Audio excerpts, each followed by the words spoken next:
host, engineer, and streaming superstar, Todd. Say hi, everyone. Hi. See? Hello. Remember there's that awkwardness I talked about. I was trying to be polite.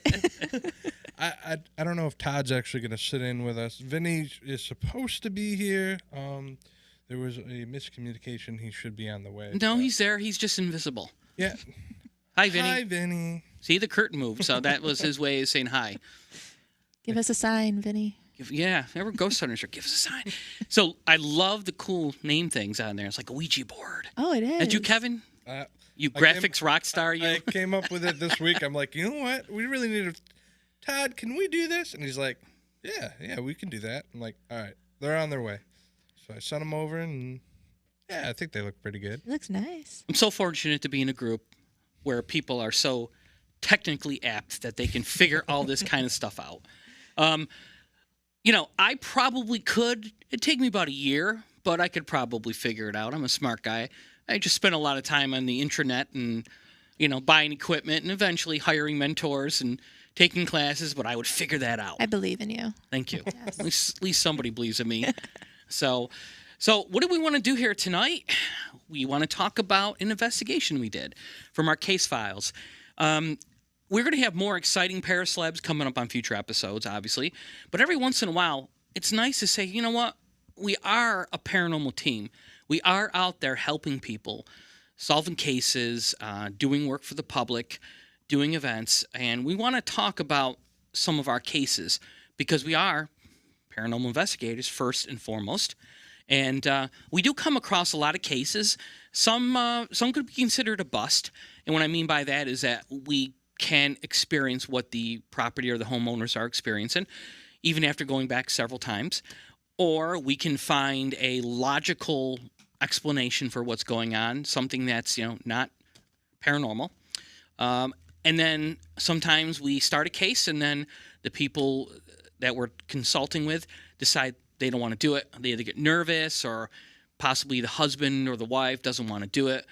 We get it. We understand. I mean, this is not a common thing. It's like you have a leaky pipe, you call the plumber. There's the leak. Come help me. Your switches don't work or outlets don't work, you call the electrician. It's pretty cut and dry. Sometimes the actual problem may not be, or the solution may not be as simple as you think. But when it comes to the paranormal, sometimes it's like, I got some things that are being experienced, but they may not just jump to the conclusion that there's a ghost or a poltergeist or, let's say it. Let's just get it out of here right now. The D word. You know what that is, Stephanie? Demons. There you go. Yes, I got it. Demons. Kevin can attest to this. A few years ago, when Ghost Adventures and all those shows were prime and, they're scaring the daylights out of people on TV, we did receive a lot of calls.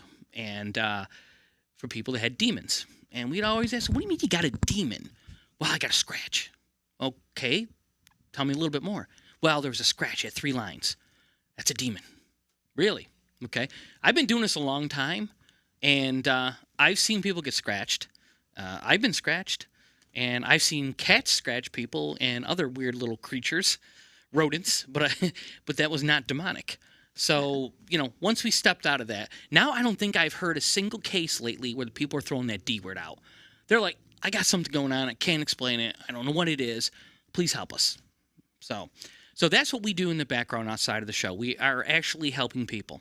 So tonight we want to talk about a case, a very interesting case. And Kevin's going to give us most of the narrative on this because he was the lead on this. Each member in the group, I know you've probably seen the show Ghost Hunters, and you've seen TAPS. And they have a case manager, they have equipment manager, a secretary. They have different positions. Here in our group, we're pretty much uniform across the board. And what I mean by that is that if one of the members gets a case and answers the request first, or knows the person or is familiar with it, they take on the role as a case manager. So they'll oversee that case and take it from the start to the end. And we assist that case manager along the way, whatever we can do with the investigation, fact-finding, historical research, whatever that is.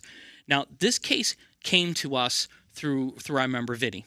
And Vinny brought it over to us. Vinny was relatively new with the group at the time, so he wasn't really sure how to do it. So he bonded with Kevin, and Kevin took over as a case manager. And Kevin, by the way, did an outstanding job with this thing. I mean, the documentation you provide is like, wow, this is like something like the FBI would write up. And it's like, here's the results. And it's like, but and I'm not making fun of you. It's very informative.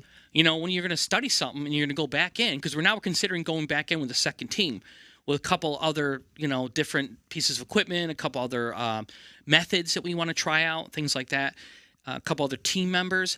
And this is how we solve a problem. It's not usually like a one-time deal. We go in, we do an investigation, we come back, boom, we know what it is. Now, we have some thoughts, and I'm going to turn this over to Kevin to take us through this. But better yet, Kevin has got some evidence as well, so that's important. So we're not going to just talk. We're going to talk and show, which is important because if you're talking about the paranormal to someone, you got to have some type of evidence. If you go in and you experience it yourself or another person experiences it, it was real for you, but now you have to prove to the homeowner and everyone else in the group that you actually had a paranormal experience. Yep. Now, all of us have had that. Stephanie, I don't know if you've had it. You're relatively new with us. I don't know what your background is. Let's talk about that a second before we get into this. So what is your background? Have you ever had any experiences in the paranormal growing up? Yeah, when I was a kid, Okay. I've seen a couple of things. One in particular that still kind of freaks me out. I was going to bed, and in the hallway, we used to keep the hall light on because, as a child, you're scared. You want to make sure there's no monsters there. It did not work, though, because there was a little girl standing right in the doorway, just like staring at me. Always that creepy kid. Right? Why is it always got to be a little girl? Always a creepy kid. I've been involved in a majority of cases that have had children, either something pretending it was a child or the spirit of a child or something that looked the size of a child. So a lot of the cases I've been involved, that's it. And it seems to me that children are, they have a lot of energy to them. They're energetic. In real life, they're energetic, they're inquisitive, they're running around exploring. And I would think as a ghost or spirit, they could be the same way. We always say, Kevin, don't we always say that sometimes people who are mean in real life are probably mean in the afterworld too as well? Oh, that's my biggest saying. I love saying that. Everyone that throws around that D word, demon. I got a demon in my house. It's evil. It hates me. You're like, no, it's just an asshole. So mean. Well, guess what? You know what? If I'm going to say it, I'm going to swear. It might not be a swear for some of you because everyone else uses some pretty nasty words. But if you're an asshole in life, there it is. Be an Boom. asshole in death. Yep. And you know what? If you're an asshole and you're also very religious in life, and then somebody starts, throwing Hail Marys at you after you're dead and saying, stop doing this, they're going to be, what the hell? You can't do that to me, right? But sometimes people, if you could put yourself in the shoes of a ghost, literally, I know it's going to get weird. It's kind of It's always weird, isn't it? I was a ghost. I like this. So this is good. So imagine you're dead Okay. and you're a ghost or spirit, whatever makes you feel better, the term, okay? And all of a sudden you find yourself in your home, right? Oh, this is my house. Then all of a sudden you can sense something around you, like we sense something around us, and you want to communicate. You want to get that person's attention, right? So we poke a little bit and prod, but we don't do it in a bad way, okay? We don't instigate, but asking questions and doing this and is poking and prodding. So maybe you're going to poke and prod, and maybe you end up scratching somebody to get their attention. Right. You know what I'm saying? So, but people are like, oh my God, it's a horrible, evil thing that had to be. Maybe that's how that entity or spirit connected with you, is say, hey, I need to talk to you. I need your attention, Have you ever come across anything that you actually think is a demon? That's a really tough thing because I think in order to be called a demon, you have to bring the religious element into it. Right.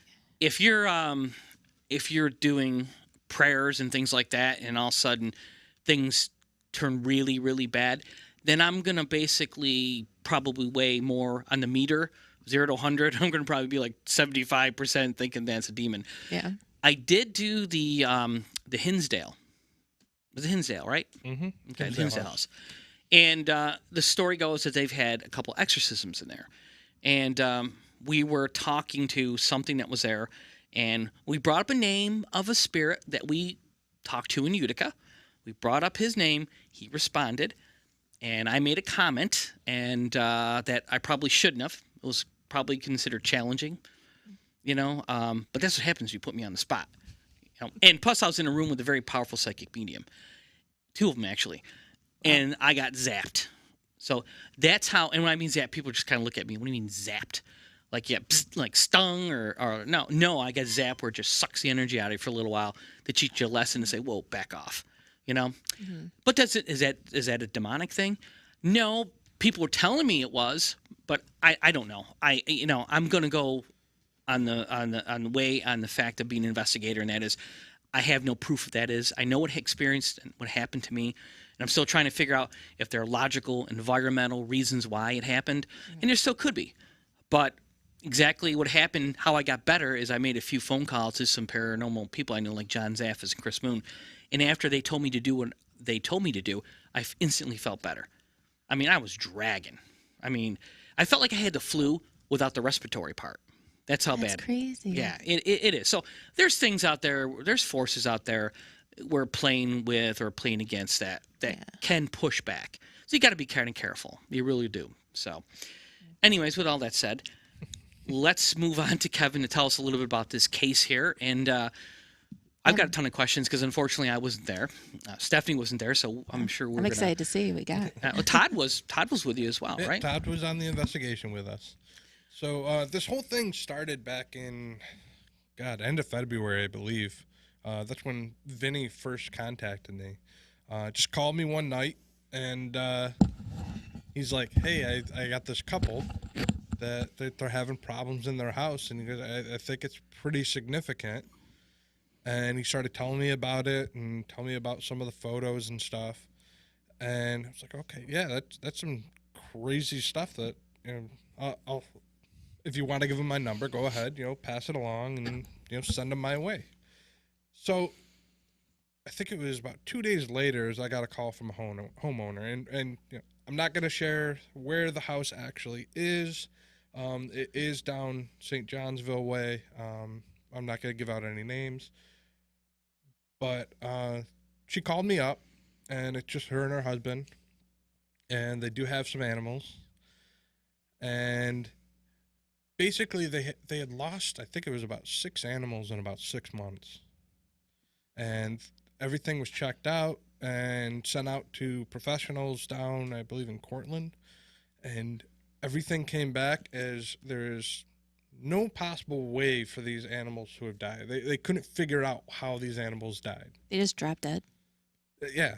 That's crazy. And it was like there was one of them that was just completely rare and almost impossible. I guess the animal was pregnant, and the uterus just like exploded. It was just crazy. Yeah. So anyways, they were very scared that whatever is in their house that they're experiencing was actually, causing this with their animals as well. So I spent probably about an hour on the phone with her and talking over some of the stuff. And she comes from a very religious background, so she's scared of the D word. Her husband, as most people are. Yeah. I mean, I think everyone should be terrified. Yes. We're not scared of the D. Of course not. So yeah. That's what the D means? Yes, really, that's what it is. My God, if these panels fall off, is there like a big satanic thing drawn on there?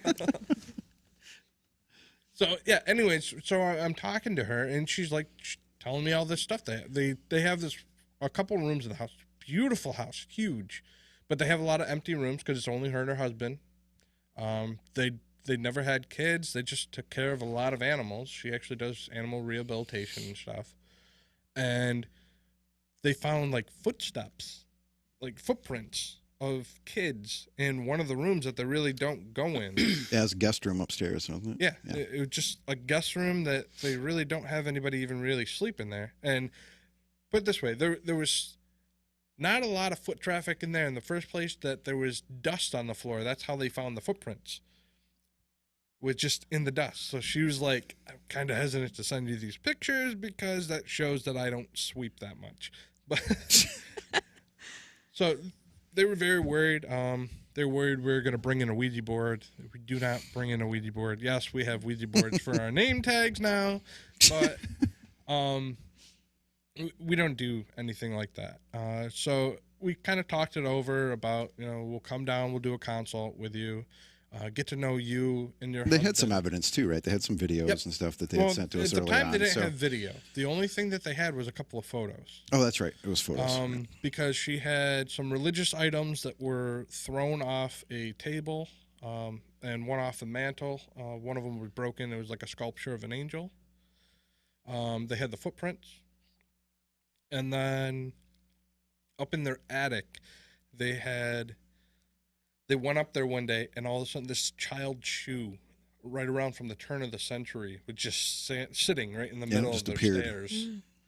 I can see why they were scared, thinking it was demons. So, that's very... I mean, she's freaking out. The husband's like, yeah, I don't care. But he's like, I don't know. So I try and talk her down off the ledge kind of thing. So, we'll come in, we'll talk it over, we'll figure out what's going on. And we can decide from there if you want to do a full investigation or not, because our consults are really exactly what they are. They're job interviews, basically. It's whether or not they want to work with us and whether or not we want to continue to work with them. Yeah, and that's like almost more important than the investigation is the consult, because that's like stage one. If we don't get a good feeling at that point, or we figure they're just wasting our time, or we're going to be wasting their time. I mean, we just basically do what we got to do. Thank you. No hard feelings. And we just move on, And sometimes it's outside of our scope, and we will basically possibly recommend them to somebody else, So the consult, like Kevin was building up to, it's a story that comes up to it. So we go in there and kind of test the hypothesis, what's going on here, and then we do some handheld stuff. We try to get a gauge for the climate there, and then apparently, based on what Kevin and the crew did, that it warranted investigation. So, yeah. I mean, basically, we just went in and we grab a K2 meter.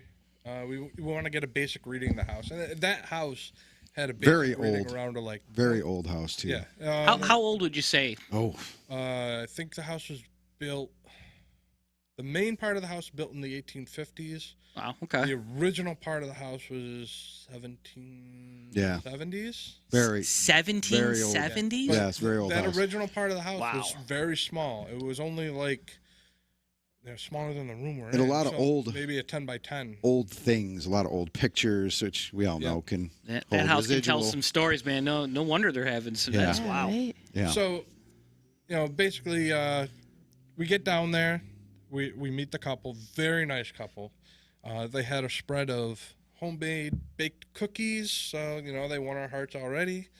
They had coffee, water, everything set up for us, and we just kind of discussed with them what they've experienced. Yeah, Pete was in love as soon as he saw the cookies, so it was all over. Right? the place. Come on. He could smell it down the like, throughway. Yeah, he was like, I smell cookies. Well, I mean, when she offered them when we were leaving, she said, "You guys want to just take them with you?" Chris was like, "I got them." Oh, that's right, Chris. Chris was quite enamored with the cookies too. So we went down, we met with them. The K2 meter showed about a 0.2 milligauss throughout the entire house. In which in old homes that is not uncommon to have. That it's not high EMF, but it's moderate. It's not really going to do anything to really affect you. Yeah, and I was surprised that there wasn't a whole lot of fluctuation in certain areas where you would think there would be. You know what I mean? It was pretty even. So, based on our conversation that we had with them, they decided, we would like you to do an investigation. So we said, okay, we no problem coming down, bringing a team down, do an investigation here. They had enough, photo evidence to show us that showed that, we could possibly catch something. So we said, we'll set up an investigation. We're going to bring it back to our team, tell them what we have, and we'll go from there. The sincerity came across too, that they were really serious about what was happening to them. You know what I mean? You can kind of tell when somebody's feeding you a line, or they've been watching too much, Zach Bagans or something. I mean, those shows. We run into so cases specific. where we're like, we'll come in and do an investigation, and they're like, all right, can we invite 30 people and bring in a keg? Or it's like, this isn't a party. I mean, you could pay Paranormal for party. Yeah. We've done a few of pay those. for our entertainment. It didn't feel like that. I wanna For go. our home investigations, this is all free. But once we get into the entertainment part, there's a fee. There's a fee. So when we told them we'll come down, we'll do this, they're like, well, what do you say about us being involved? And we're like, well, you know, it's up to you. Yeah. In essence, we are guests in your house. You have the say of who's involved, whether or not we bring in this and this amount of people on our side. You can tell us that you want to be there throughout the entire thing. If you don't want to be there, we're fine with that too. How do you personally like to do investigation, though? Would you like them to be there to sort of entice the ghosts a bit, or would you rather? The thing with having the homeowner in the home is one of the old things for paranormal investigators is you're not supposed to investigate your own home, because once the spirit actually realizes it can communicate with you, it's going to want to keep communicating with you. Oh, that makes sense. Yeah. So, you know, if you're annoyed with it already, And and then you're like, it. all right, I guess I'll try and talk to it. And then it's like, oh, you could talk to me? Sweet. Now we're going to get this party really going, and we're going to keep this going, you know? Yeah, but sometimes they're the catalyst. You know, Right. sometimes the activity centers around them. So sometimes you do want them to be there. Yep. You know, but like Kevin said, maybe not communicating, but being present. Oh, okay. But then we've done some where people are like, no, I don't want to be here when you do it. Just And- we'll go for a ride. And that's what the original case was with this couple, was they said, nope, you know, if we're going to be here, we're going to have a couple of friends maybe come up that they're going to bring their camper, and we're going to hang out in the camper. Okay, no problem. You know, it's your house, whatever. So that's how it was. We left it at that and said, you know, we're going to bring it back to the group, tell them we want to do investigation, and we'll try and set something up. What do you think changed their mind to join? We'll get there. Oh, yeah. He's got So- little cue cards up there he's reading on. Oh, good. Perfect. The storyline. So that consult was on, oh my gosh, that was March 13th. And directly following that Tuesday is when New York State shut down. That's right. So another first for, I mean, everybody got thrown into this huge mess of what do we do Yeah. at that point with this whole pandemic lockdown. And that was another thing of, okay, now we have a family who is genuinely scared in their house still. They want us to do an investigation, see what's in there, and we can't go down there. We can't do that because, you know, we can't risk our family, our friends, with the coronavirus. And so I reached out to them and told them, you know, unfortunately, we don't know what's going on with this pandemic. I don't know when we can set up this investigation. And I mean, they were very understanding of the situation. Yeah, but we left that line of communication open too with them. You know, Kevin was constantly talking to him, so it's kind of a reassuring type of thing to keep him. You know, like, we didn't forget you. We know this is going on. We're doing our best. We want to help you when we can. We will. You know, and so. And that's what basically happened is when I texted her and said, you know, we can't do this. We can't break this lockdown to go down and do the investigation. That's how we got kind of started talking and saying, okay, well, we asked her when we left the consult to start keeping a log of everything that was happening. And instead, she texted me a log. Almost daily, I would get a log of things happening. And that would actually include, you know, different things. Oh, Vinny's here. Vinny. In-house. We're talking about our case right now. Papa Squat. Yeah, right there. You're in the spot where it says, well, it said Todd. It says Todd now. Go ahead. Sit right down in the chair there. So anyways, we kept up open that. you. Stop that, Todd. Come on, man. I know sanitizing, but come on. We just lost like 9 viewers because of you. Sounds like a windstorm in my ears here. It does, yes. Go to your shop, but that's okay. So yeah, she kept texting me throughout the entire thing, giving me updates, this and that. And you know, as we went along, they started getting stuff on security cameras. They had security cameras set up around their house, and she started sending me footage of things that they were capturing. And actually, why don't we jump right into that now? Yes, let's. So Yes. this I'm was the stoked. very first piece of evidence that she had sent me during the lockdown period, the pandemic period. You ready for this? Oh, yeah.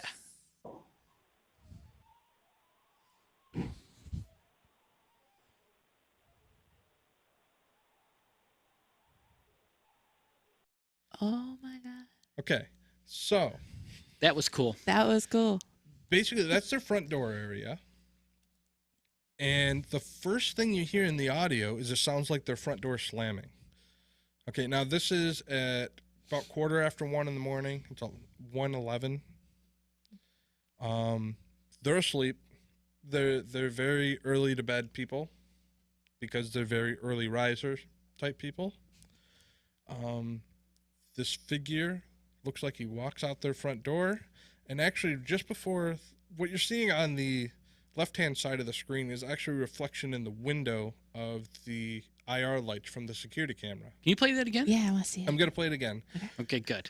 As you see the figure, as you see the figure get closer to the light, you see it actually goes transparent before it disappears. I Yes. noticed that. It was Yes. dark, but it was like semi-transparent at the same time. Mm-hmm. So, Yeah, it looked like an actual person in the image at first. I was like, that's very solid. But that, All right, so let's go that again. Whoop, hold on. There we go. So that was the door shutting. You see the figure my walking, gosh. and he's gone. I mean, I feel like that's pretty legit. So yeah, that she sent me that, and as soon as I got that, you know, in a text, I'm watching the video, and I just freak out. You know, I'm in the middle of work at the time, and I get this text, and I forget who I'm texting. I forget that I'm texting a client that is, you know, afraid of what's in her house right now. We haven't really talked her down. And I get that, and I text her back in all caps, "Oh my God, that's freaking awesome!" And I immediately text after that, "I am so sorry. I got really excited. I forgot who I was texting, but you know, that's very rare even in our world of investigating. It's very, very rare to capture a piece of evidence like that. now you feel that is genuine. I feel it. I know you've watched that.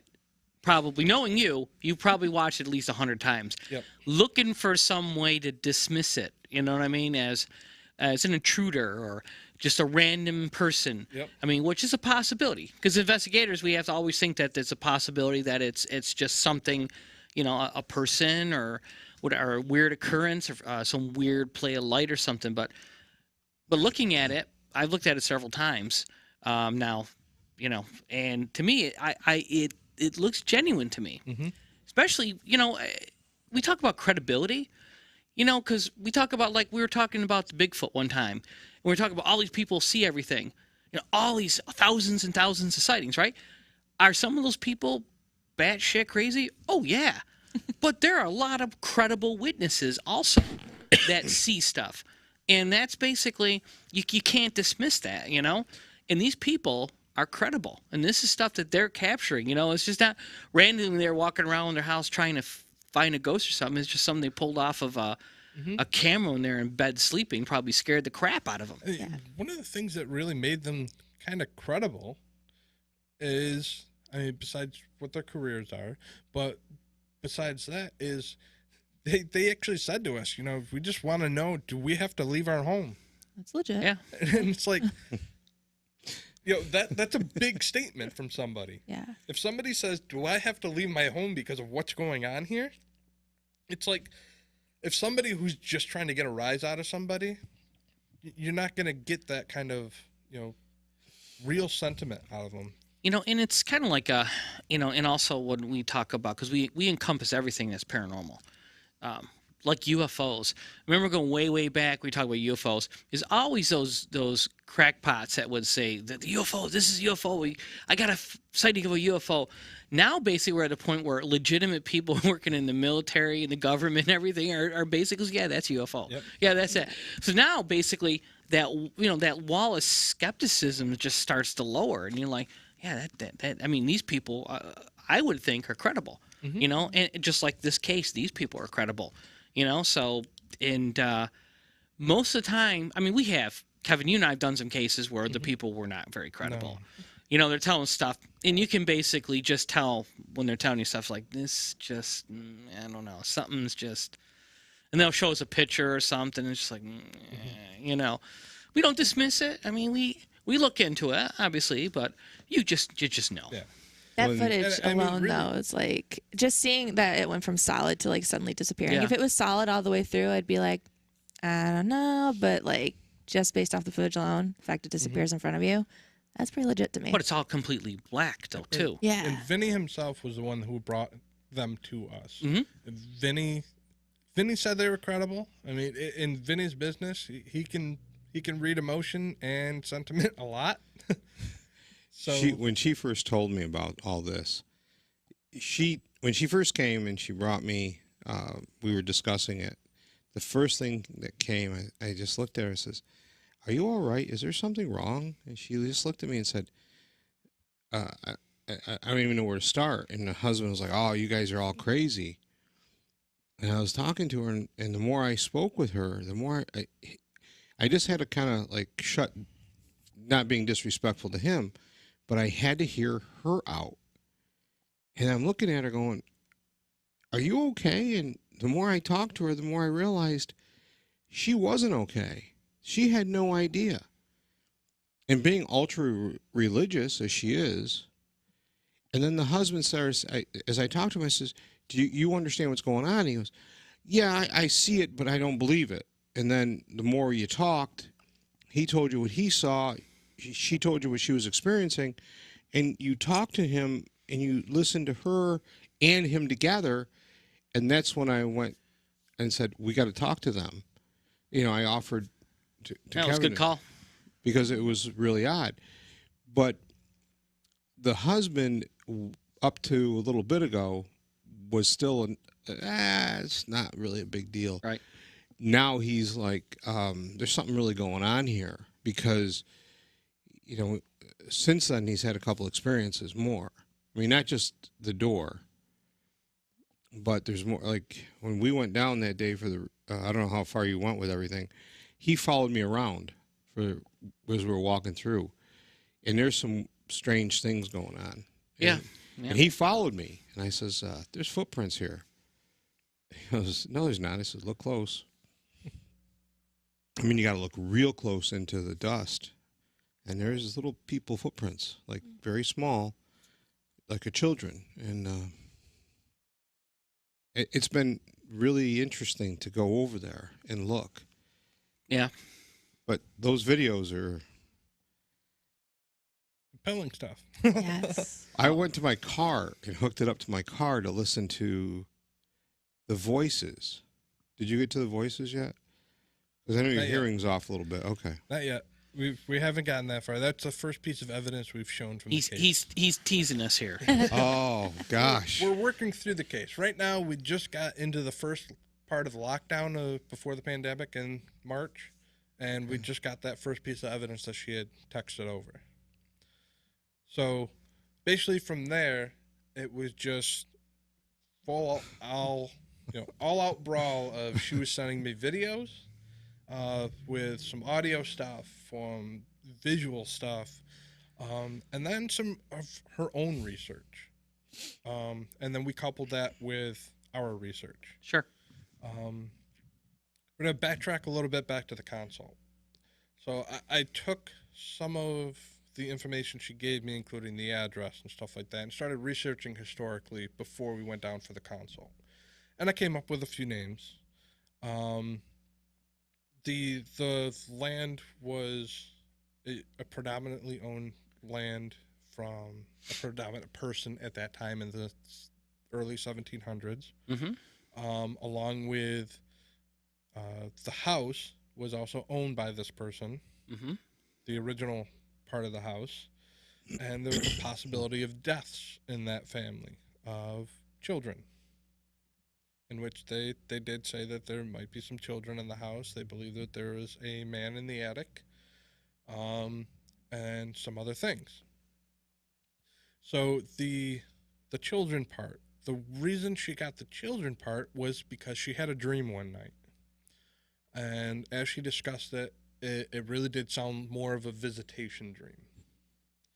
And the visitation dream was with a child she met down in her basement. And her name was Anna. So she didn't tell me at first. She told me about the dream in that first phone call I had with her, and said that she met with a little girl in the basement, said that there's a man in the attic who won't let her leave, won't let me leave. We went down, did the consult. I had actually done my research and found out that the person that owned the house had 2 daughters that had died. Both of them died at the age of 13. One of them, her name was Anna Elise. And at that point, I had that inside a folder. I did not show her what the folder was, and that's when I asked her. I said, "What was the child's name? Did she tell you her name in the dream?" She said, "Yes." She told me her name was Anna. I just got chills. And I was like, I picked up the folder, opened it, looked at it, shut it, put it down, and I was like, I'm ready to warrant an investigation right now. So that was my point of, okay, we can do an investigation here. So moving on down the road, we've got the first piece of evidence here. Then she starts doing her own research along with some people that she knows, some friends.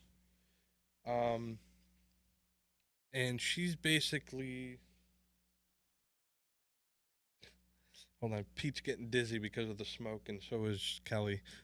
So Todd's in there trying to do something about the smoke right now to help everybody out. Now, let me just... smoke? Can I just interject something really quick? Yeah, go ahead. Since Vinny's here. You know, we talk about 2 kids dying there and stuff like that. Nowadays, if 2 kids die at a home and a property, you know, there's a lot of speculation. And why, you know, I mean, it just doesn't happen. But back then, Vinny did, I mean, usually people, I mean, they passed in their homes, right? And then they had the funeral and everything there. And, I mean, wasn't it more like a family kind of thing that The community of family would have come. Right. And then they'd be buried on their property. Right. Which is what we discussed with her. There's got to be a cemetery somewhere on that property. But they don't seem to know where it is, which would probably be overgrown by now. Right. But it's not uncommon for back then. I'm going off the premise you said the 1700s and 1800s, that people when they got sick, they would stay home and the doctor would come in and they would pass in the house. It was a common thing. I mean, they didn't go to, like, you know, rush them down to St. Luke's in the ambulance and, you know, it was a completely different, you know, it's a completely different world that we live in now compared to then. So, you know, a lot of times in these older houses, they had deaths in them. You know, the families passed in the house. I find it a little suspicious they were both 13, though. Well, Like at they different both times, right? didn't die. Both daughters didn't die. Yeah, This both one- daughters did. Died at the age of 13. Yep. That's a little But that- suspicious to me. It was Yeah, like- that is suspicious. It was Yeah. a couple years apart, but they died at the age Right. of 13. They probably had some form of disease that they never even checked. Yeah. Yeah. But there was also a boy there, I think, that drowned. I'm not sure of That was how he died, but we did find a Henry. There was a little boy that died there, but I believe he drowned because we had done some other investigation, and there was a little boy who drowned there. Yeah, Wow. there was I believe, a 7-year-old named Henry that died early 1900s. Okay. All right. So that there's like a during when we sat, there's like a jokester there. who likes to play with the crystals on the lights. Jokester ghost Yeah. A little kid. spirit. Okay. You know, so we had talked when we were there that day. We did mention you should probably put some toys out for these kids to see if they Keep start them to. occupied. Not a bad idea. It keeps them occupied in real life. Why wouldn't it keep them occupied in the afterlife? You know, they're there. Give them an iPad. Yeah, keep it simple because I don't think they had iPad. Well, they might have In had the one. 1700s, really? No, it's always beckoned the question to me whenever Angry we do Birds. investigations and we come across child spirits, like, why are they there? You know, Yeah. why? I mean, We'll get that because too. yeah, like the Hubbard house. Remember we had that. Yep. There's the child spirit that we witnessed with our own two eyes, and we got audio evidence. And you wonder, why was that child there? You know, I mean, Well, I guess if their parents are still alive, maybe they wouldn't feel comfortable moving on to the light. They probably want to stay comfortable in their house with their parents if they died before. they're young and maybe they don't know they don't understand what's Yeah. going on. You know, so they don't know what to do. You know, I mean, it's like if a small child ran away and went someplace, it wouldn't know what to do. And it's almost kind of the same thing that's going on here. Yeah. That's why at the Hubbard house we did the deliverance, and we kind of guided that child to the light. And then we went back a few times to do kind of like an assessment to see where we were. And we reached out to that child several times, and no response, no nothing. It felt so much lighter there. That's so So, cool. Yeah. Doing Right. some good. So we're getting back to the story now. Here we go. Go ahead. I'm waiting. Okay, now we're on to the part where she started doing some research on her own. And through some of her research and also a friend of hers, they found actual written history somewhere that the land used to belong to the Mohawk Indian tribe. Now it's getting interesting. And at one point, that significant figure of history once stole the land from the Mohawks, in which for Aaron, I'm sorry if there is a word for this. Aaron is watching with us right now. I'm sorry if there is a word for this and I'm not using it right, but for lack of a better word, the Mohawks put a curse on the land. Basically, anybody that lives there, any kind of livestock, anything like that, would not be able to make it very long, make it sustainable because it was taken from them. And that was like written in part of, I don't know if somebody just made it up back in the 1800s or something, wrote it down, and somebody found it. And It's quite the whatnots. coincidence, though. yeah. So she brought it to me, and she said, I found this. My friend had said something about this, and she said her friend had native blood and said that, possible. What do we do about this? And she's thinking along the lines of her animals and stuff like that. And I'm like, Sure. okay, time to reach out. And that's where we're very happy to have Agent Paranormal with all of our contacts. And we reached out to Aaron up at the St. Regis Mohawk Indian Reservation. And Aaron's watching. You got a big heart from him right now. He's also a pretty good paranormal investigator. From He and his brother, what I know. they know what they're talking about. And Aaron is very versed in, Mohawk history. And we're very appreciative of everything that Aaron has done for us in this case. Basically, we reached out to him. We passed on all the information that she gave us, what had been going on, the information we found. And in the beginning, Aaron was very short-worded. And I said, Aaron, can you please tell me, did the Mohawks have curses on properties? And he was like, we have a ceremony for that. I'm like, okay. Is there any way to get rid of it? We have a ceremony for that. It's like there's an app for that kind of thing nowadays. But so Aaron did some research on his own. He got back to me and basically passed on a ceremony to me from the Mohawks, and basically to appease the spirits of the land. I am very happy to say that since we passed that on to the homeowners, they've done it once a month, as per what Aaron said, in which it's an offering of tobacco and an offering of food. So basically, they would burn tobacco throughout the day, and then when they sit down to have a meal, they set up a plate for themselves, and then a third plate, and then whatever they're eating. Also, there's a portion on that third plate as an offering for the spirits. Nobody touches it. They put it in the corner. They let it sit overnight, and everything gets buried at sunrise the next morning, and that continues for 1 month. Since that time, they haven't lost any more animals. I can't say that the spirits have calmed down, but I don't believe that the native spirits are the ones that are still going. So Aaron, thank you very, very much. It's big. It's nice to have contacts in every kind of paranormal life there is. Sure. There's much more cultures out there that are more versed to help out people in some situations, and this is one where we're very appreciative of everything.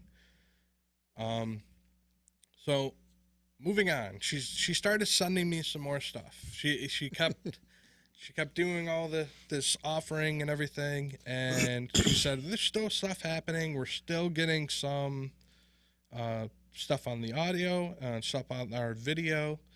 So let me grab another one here.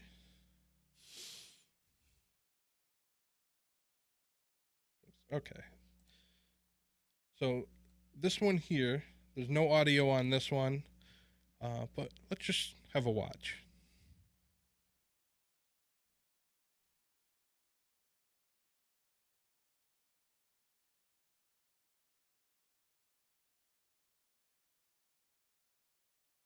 Are you going to play? There we go.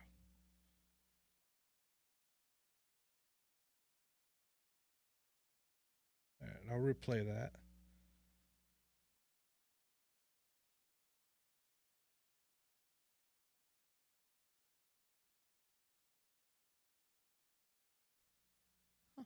All right, so we just got a bright flash of light out of nowhere. So she sends me that, and I'm like, cool, somebody's got a flashlight. She's like, no, that's it. It's at 20, so 8 o'clock at night. But we don't know where that came from. There's nothing there that should cause that flash of light. So I'm like, anybody turn on the basement light, this or that? Nope, nobody turned on the basement light. Eventually, we did go down and do the investigation down there, and Chris and I actually went out and talked with Ryan, or the guy out there. He came out, he talked to us, and basically said, we don't know where the flashlight came from. We don't have a spotlight out there. We don't have any kind of light that would flash that quick. So Chris and I were looking. We did look at the basement window, which there is one there. There's also a doorway down to the basement. And I asked the homeowner, can you please go inside, turn on the light in the basement, we'll take a look. So he goes down, turns on the lights to the basement. You can barely see through the basement window. It's got some kind of like really dark film over it.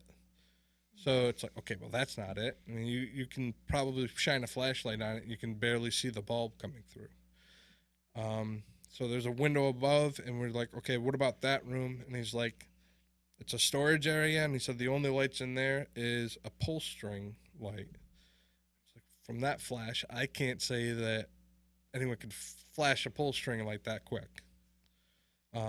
We can't say it's paranormal, obviously, but we can chalk that up as... That's weird. Yeah, it's hard to tell where the light source is. It kind of seems to just appear right there. Yeah, sometimes you got to file that stuff in the weird category. Yep. There's I can explain that category.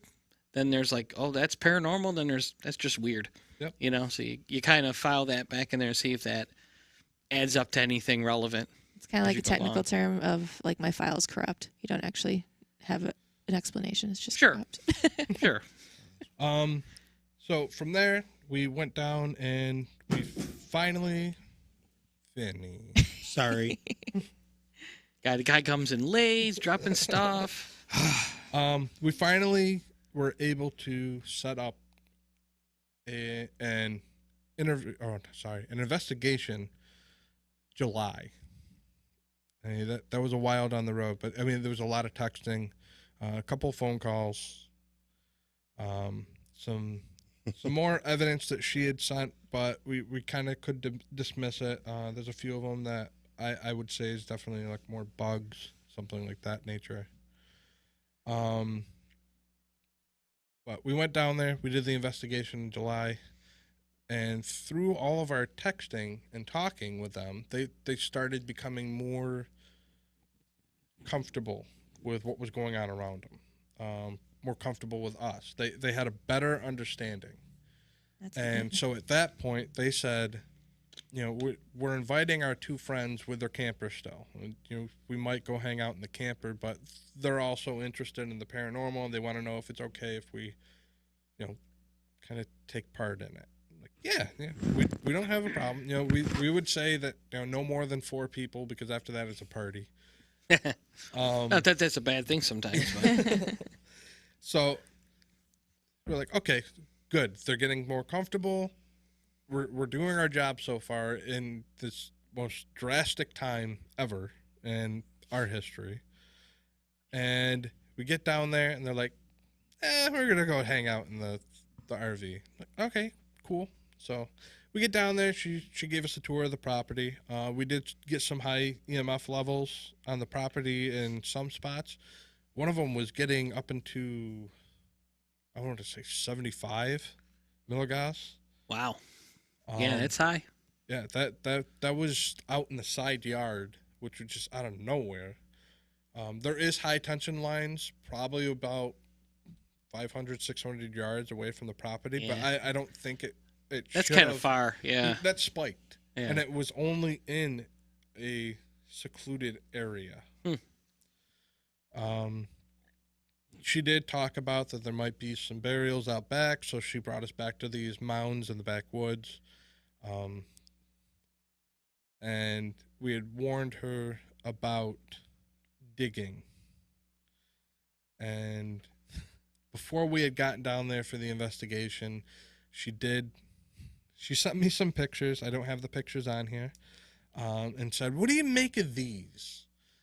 And some of the stuff in the pictures that she sent were arrowheads, stone tools.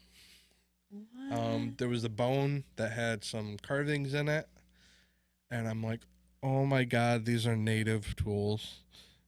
And I sent it to the group, and I was like, I don't know what's going on, but she just sent me these. So I texted her, and I'm like, where did you find these? Well, I found these in one of those mounds that we talked about at the consult. And you went digging. Yeah. Did you bring them back to the house? But yeah, I brought them back, cleaned them up. They're sitting in the house right now. And, you know, at that point, I wanted to say something, but I didn't. I was just like, okay, did anything happen in the house? No, nothing really picked up or anything. And I'm like, okay. But I really wanted to reach through the phone and be like, have you ever seen Poltergeist? Right. I was totally just thinking that. So basically, nothing really happened.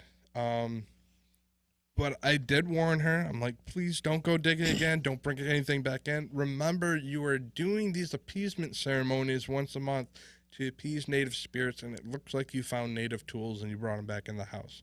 You might have desecrated an area. Don't do it again. Yeah.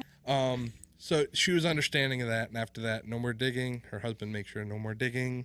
But she brought us back to these burial areas, and I showed her how you actually dig when you're looking for paranormal evidence, which is use a metal detector and don't move anything.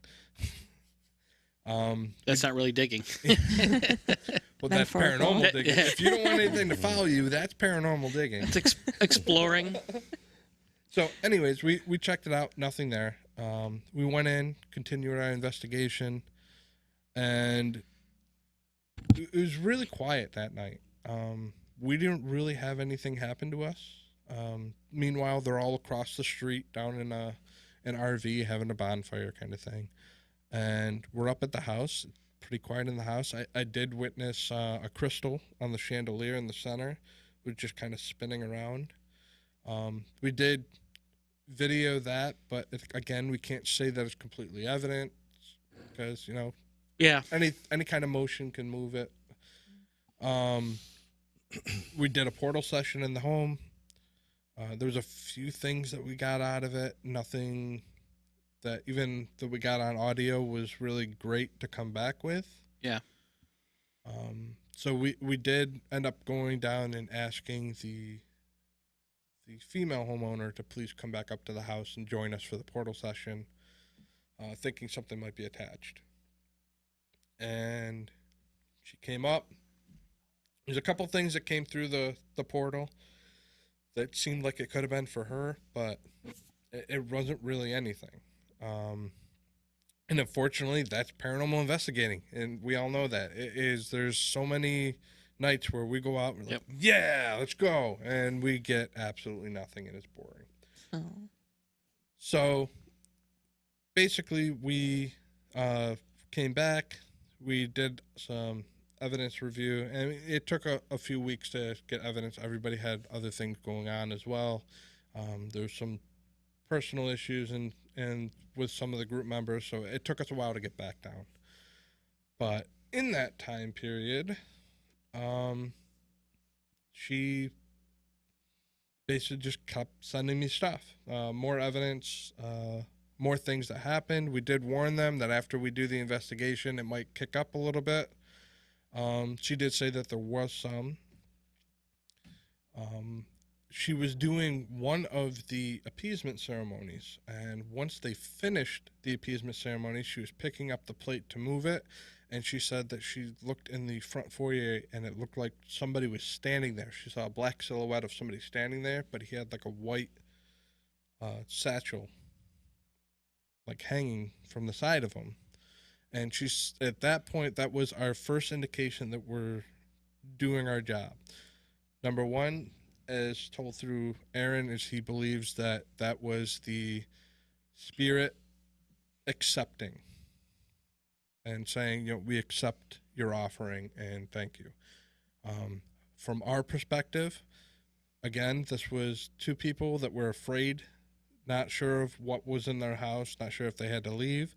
And when she texted me that she saw that, she said, I didn't feel threatened. I didn't feel uncomfortable. It just felt like an acknowledgement.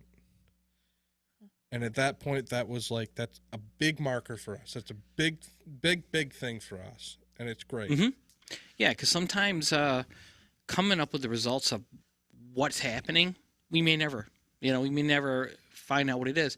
But sometimes the biggest accomplishment is bringing the homeowner face to face with the reality. And it takes some of that mystery and that fear away from them, and they seem content with it. Oh, okay, yeah, we'll deal with it. You know, we know what to do now. Mm-hmm. Like, we have many cases that we've had homes we investigated that the people never even knew there was a haunting going on. They just told us a story about some dreams they had, and we went in there, and all kinds of things were going on. And then we revealed to that, and they're like, wow, I didn't even know this was happening. And they're cool with it. And they say every once in a while they're reading a book in their bedroom at night. They can hear like a little party going on. And they're like 11:30, 12 o'clock, whenever their bedtime is, they'll ask whatever it is to quiet down, and it stops. It's just, I guess, to, like, live with it. Yeah. Once you know what it is, you don't feel threatened by it, you know? And that's an amazing case with her because, like you said, she felt like it was an acknowledgement. Yep. Like it came to her as a black shadow figure standing. I mean, I've seen people get a lot scared over a lot less. Mm-hmm. And she wasn't. She looked at it and it must have somehow communicated to her somehow that, like, thank you, for the offer. I mean, considering she first thought it was a demon and now it's like, this is completely different than what she's thought. Right. So, yeah. She didn't run out of the room in fear. So somehow, whatever it was, could be sending her some type of communication, signal, vibe, whatever that, this is not threatening. We're here. Yeah. And so that's what happens a lot of times. Like Kevin did an amazing job reaching out to the Mohawks and basically helping with this because, You know, people like they said, "Oh yeah, this stuff ain't real." Oh, it's real. It happens. You know, I mean, there's stuff that we don't know anything about. We need help too. we've had so many centuries of history around here and different tribes of people who were here before, you know, we came over and stuff like that. So all that has to come into play a lot of times. Somebody told me a really interesting thing. They said a house isn't haunted, the land is haunted. So the house is nothing but sticks and building materials. It's the land that's actually haunted. Because some people are like, oh, this is a new building. It can't be haunted. It wasn't here in the 1700s. Like, and Chris Moon actually is one that always told me it doesn't make a difference. It's the land that's haunted. Whatever's there is there on that piece of land, regardless if the house is there or not. You could tear it down and put up a new one, and have the same kind of problem. All right. How about we show a couple more evidence pieces that she had sent me? That would be cool. So here's another one. This is back in July after our investigation. This one's at 3:26 in the morning.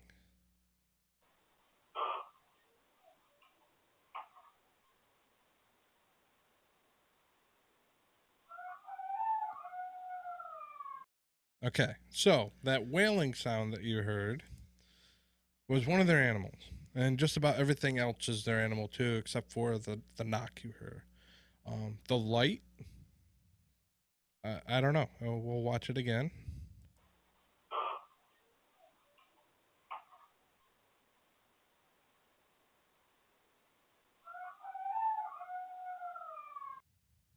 The knock happened at the very beginning. Yep. All right. That couldn't be a car coming by or something with headlights? That's in the house. That's actually at the rear part of the house. Okay. And besides that, their road, if there is one car every, I would say 3 hours on that road, that's a lot. I'm going to say 3 days. There's nothing there. Yeah. And investigating, I mean, we had a really, really hot summer. Oh, just brutally hot humid summer. How did Pete do with that? He was all right. I mean, it must have been an old house like that. It wasn't going into a nice new air-conditioned building. So we all know Pete. We love Pete. But, you know, since I think he made the portal so that he could be stationary. And that's what he did. You know, he set up his portal right in the living room there. He found a nice big comfy couch and set up the portal, and that's where Pete was. He's great with that. You know why? Because, I mean, I can do spirit box sessions great, but not like Pete. I mean, Really? after a while, I kind of get bored with it. It's like, all right, you want to talk to us? Screw you. And Pete will sit there and he'll just start asking questions about alien races. And he'll say, are you from this solar system? And this stuff. And I just sit there and I'm just like, he'll just keep that conversation going for a long time, just trying to get anything out of it. You know, it's amazing. We got another video, and this one's actually about an hour and a half earlier.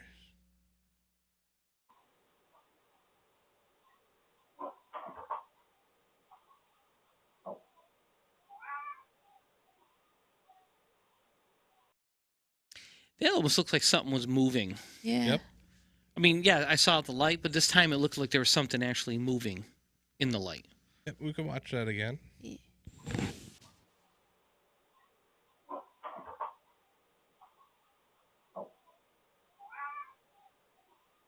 You hear the voice? Yeah, there is a voice back there. We still can't figure out what that is. As for the lights in these videos, I brought it to them and I said, you know, it really, I mean, I'll play it again for you, but it looks like somebody's opening up the fridge and kind of dancing back and That's forth. what I was thinking. What I want kind to of be that midnight person. snack Now going that you say it, it does. So, I was thinking like a door or something. yeah. And actually, when I brought this to them, I told them that.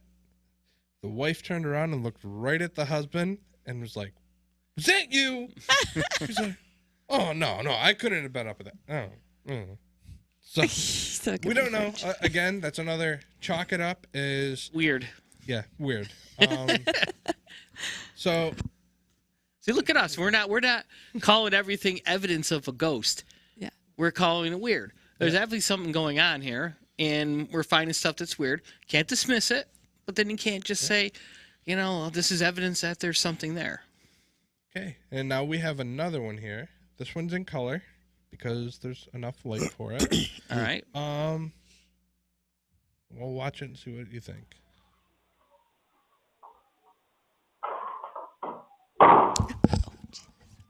That was loud. That was so.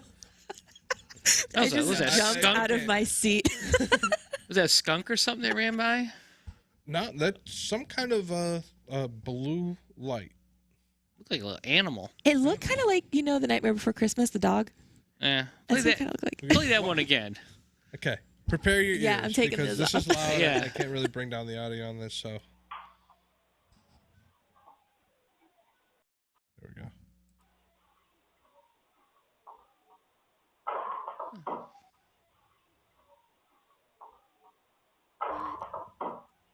Can you pause it maybe in like the middle?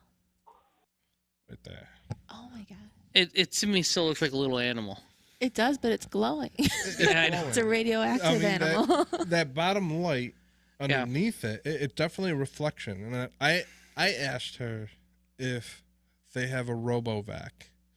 And they do, but they said that the RoboVac has been dead for about 3 months. The battery shot won't run more than like 3 feet.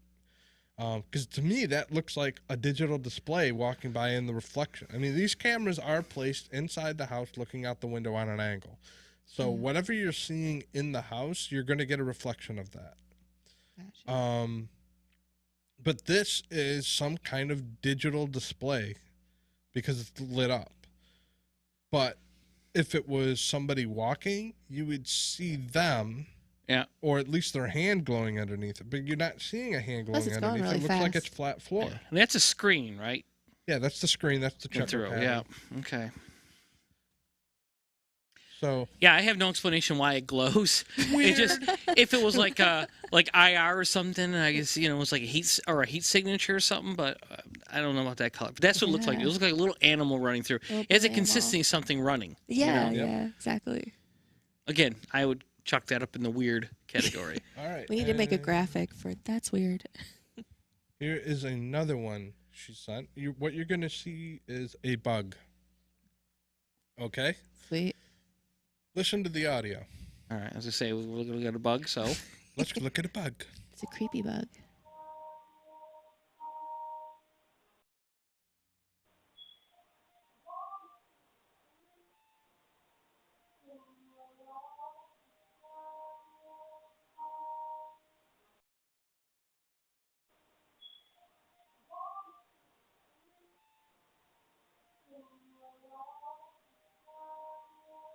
That's music, right? It sounds like somebody singing, but yeah, that's weird too. Sounds That- like one of those old like. that's what is it? 20 of 1 in the morning. They're definitely asleep at that point. That's totally audible. I mean, Yeah. the noise, you can't make out what it is, but It definitely sounds like old timey. Right, like one of those like Um, megaphones. yeah, that's that one to me is almost borderline between weird and paranormal. Yep. That's a little bit more on that scale. Yeah. But yeah, that's interesting. All right. So I brought all this down. We talked about what we caught, which was not much. We did have Todd was upstairs with us. Actually, it was just Todd and I. We're upstairs in one of the spare bedrooms. And from that spare bedroom is a hallway that goes to the attic door, Mm-hmm. in which they don't want to go upstairs because she's not comfortable with what this male spirit is upstairs. Mm-hmm. But also we still think that the children are there, kind of running around doing some stuff. So Todd and I walk into this room, and I come around the bed to go to the hallway to go where the attic is, and I could just see this figure, maybe about 3 foot tall, standing in front of me. It's just all black. I'm not the type of person that when I see a shadow person, I'm like, that's evil. No, I see a shadow person and I'm like, they might not have enough energy to actually manifest features. So, Full, like a shadow's pretty easy to manifest. Yeah. It just mass. So I saw this. I didn't feel threatened or anything. It was just kind of like standing in the middle of the hallway, kind of like, who are you? Yeah. And Todd comes in the room behind me, and this thing comes right into the room, and it's standing probably about 2 feet in front of me. Just really inquisitive, just kind of there. And at that same time, Todd, who has a Tascam voice recorder, not cheap, they don't really mess up all that often. He started getting some digital distortion on it. And he's like, something's messing with my recorder. Like, he's talking in the other side of the room. He's like, something's messing with my recorder. My recorder doesn't do this. What the heck? You know, I paid a lot of money for this recorder. It shouldn't do this. And I'm like, there's something in front of me. There's something right here. I can see it. And it kind of feels like it's right here. But that was really the only real thing that we had that night.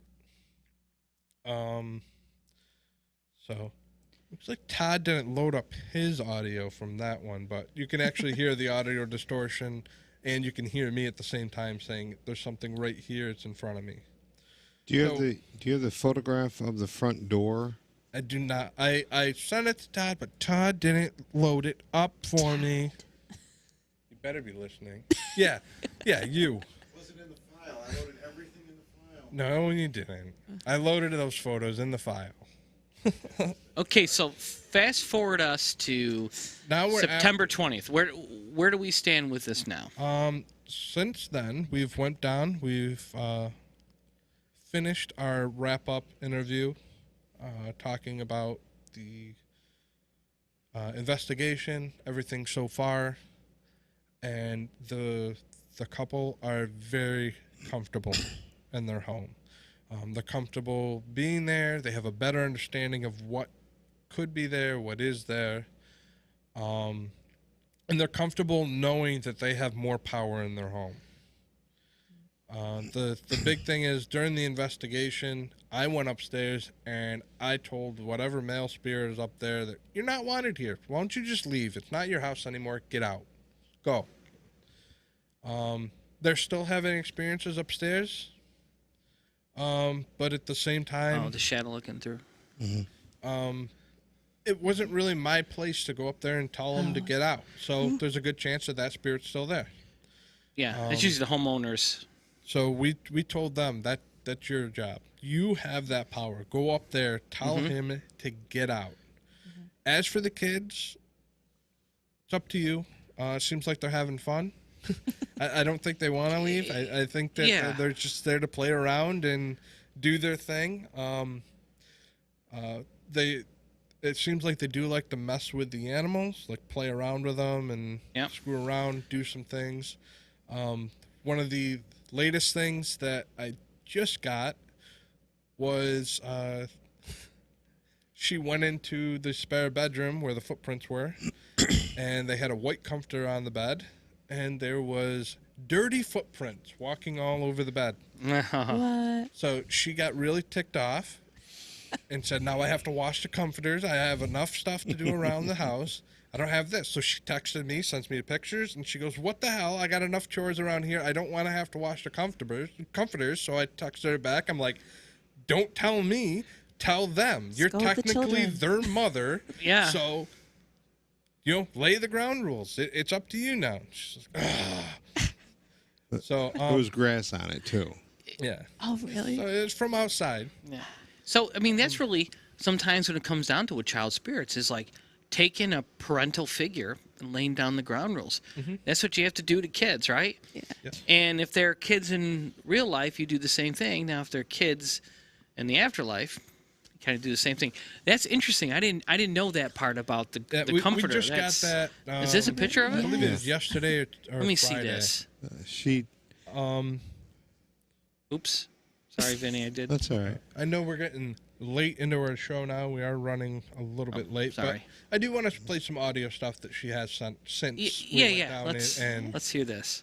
So since Vinny and I have been down there, since we've investigated, we told her that, there's stuff going on in the attic. We didn't capture anything in the attic, but, if you have a spare security camera, obviously that is working for you so far. Yeah. Pop one up there.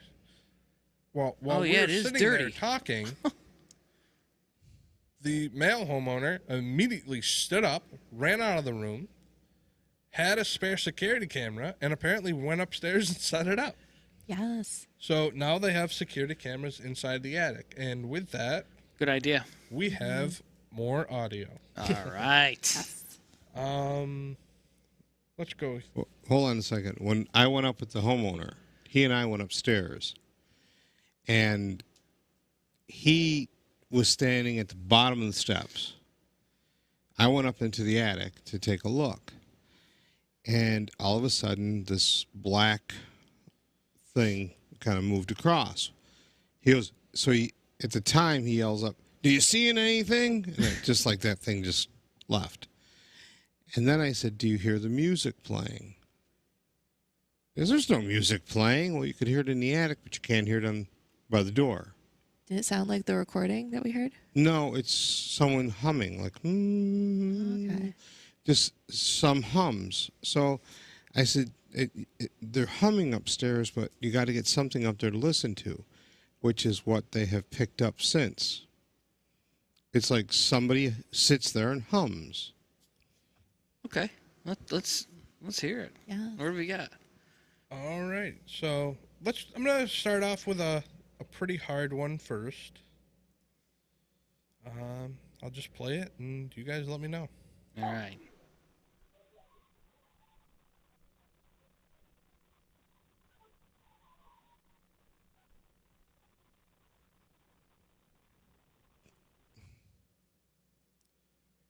There's something at the beginning.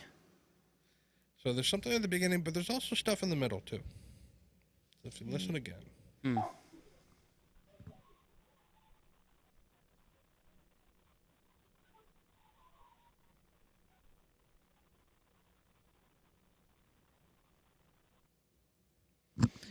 I mean, I can hear something, but I can't make out what it is at Yeah. all. Anything? It's just I can't noise make out to what- me. Yeah.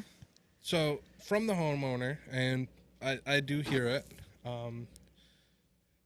Prepare for an explicitive. She believes that she hears a male voice yelling "fuck you" in the beginning, and then towards the center you can kind of hear a kid somewhat giggling and kind of talking. All right. Play that Yeah, I again. want to hear that now. In my head, it sounds like there's this male spirit that's upstairs that doesn't like anyone, and Yeah. these kids are up there messing with her. Yeah. Oh my Okay. God. All right. I'm pressing them in. Yes, me too.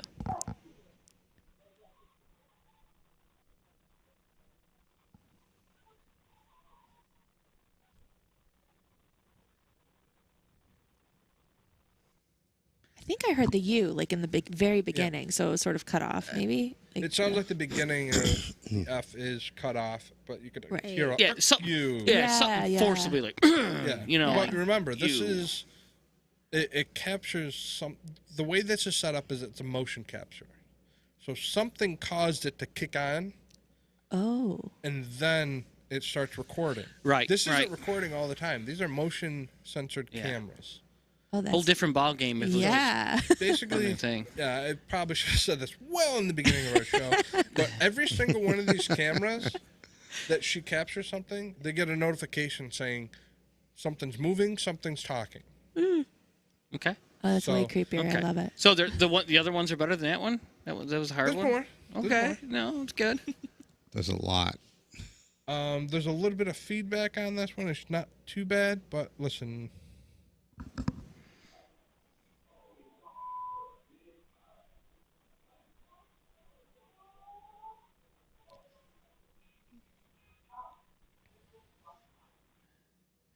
Yeah, there's definitely a conversation. I heard a kid and I heard an adult, and I think it was some foul language a little bit in there too. I didn't hear the foul You know, language. I was thinking that too, but I don't know if it was because we watched that other one we were listening. It for. almost sounded like the TV was on. Yes. At It's 10 after 1 in the morning, or 10 after midnight. No, I understand it, but that's what it sounded like to me. It's like like the TV's playing in the other room. I agree. All right, Yeah. We'll go one more time.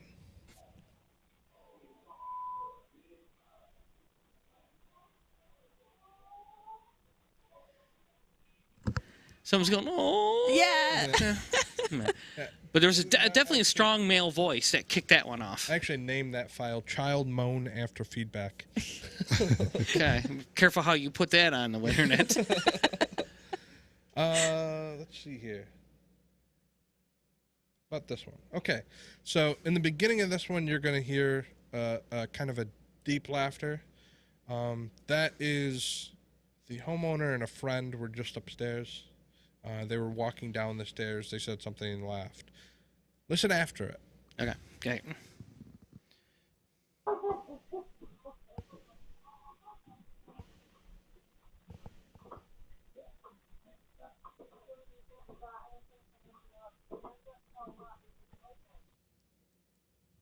So the conversation at the end, that was the homeowner and the friend. It's right in between that. So there are conversations at the beginning and at the end. Yep, they hear a laugh. There's something faint, and then you hear it at the end. All right, play that again. Ready? So, right now. Something mimic him. That's what it sounds like. Yeah. It sounded like a child was mimicking them laughing. Yeah. It's like somebody says that you don't like, they laugh, and you go hoo hoo hoo like that after. That's kind of what it sounded like to me. Yeah. About this one.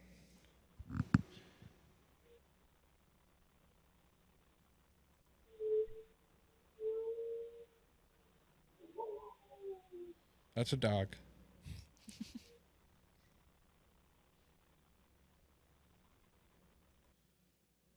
So before the dog is what we were listening for? Yeah. All right, play it again. That's eerie. So what? It was like a howl of a dog? The dog was howling after whatever that sound was. I don't know if Okay. that was feedback or what, but it yeah. sounded like the dog reacted to it, but that could also be a coincidence. Yeah. I didn't really catch that one. I heard it did sound like a little bit like feedback. But that's All right, and I got one more here. I think this is my favorite one.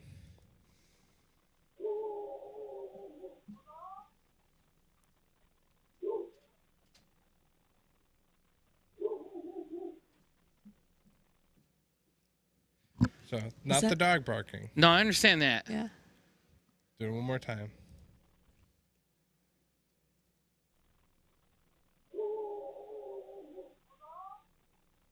A dog? Could be a hello? I heard hello. To me, it's like a dog. That's what it sounded like to me. But it sounded like it was a human voice. Yeah. So Yeah, basically that's it for. And these are all- that's not it for the case. They actually want us to come back. They want us to do Right. some more investigating. They're very, very excited to do some more, trying to find some more with us. They're very happy to be in the house right now. They're happy where we are. And I'm very happy that even with everything that happened during the quarantine and all that, this is where we are. I mean, this is what we hope to give everybody that calls Agent Paranormal. yeah, that's I can't wait to go out. I didn't make the first investigation. I can't wait to go out the second time. But the second investigation will be predicated off the first one, and that is that we now have an understanding. We kind of like know some things we shouldn't do, should do.